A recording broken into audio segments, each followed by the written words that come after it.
উচ্চ মাধ্যমিক পাশের পর state medical faculty of West বেঙ্গলের পক্ষ থেকে তোমরা যারা যারা ডিপ্লোমা প্যারামেডিক্যাল কোর্সগুলো করতে চাইছো, তোমাদের আজ থেকে ফর্ম ফিল আপ শুরু হয়ে যাচ্ছে এবং চলবে পরবর্তী মাসের একদম 4 তারিখ অবধি, অর্থাৎ জুলাই মাসের 4 তারিখ অবধি তোমাদের ফর্ম ফিল আপটি চলবে।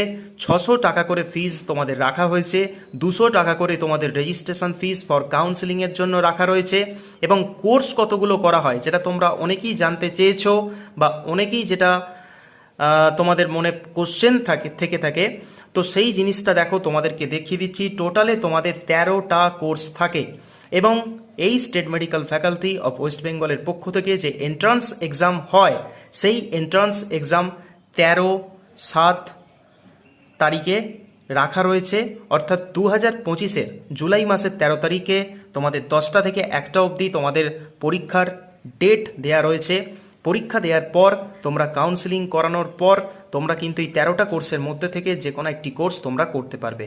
তো eligibility criteria physics, chemistry, biology তোমাদের 10+2-তে অবশ্যই থাকতে হবে এবং মিনিমাম এজ তোমাদের 17 ইয়ার্স হয়ে থাকতে হবে 31 ডিসেম্বর 2025-এর মধ্যে। ভিডিওটা ভালো লাগলে লাইক করো, শেয়ার করো, আর কোনো যদি কোশ্চেন থেকে থাকে কমেন্ট করতে ভুলবে না।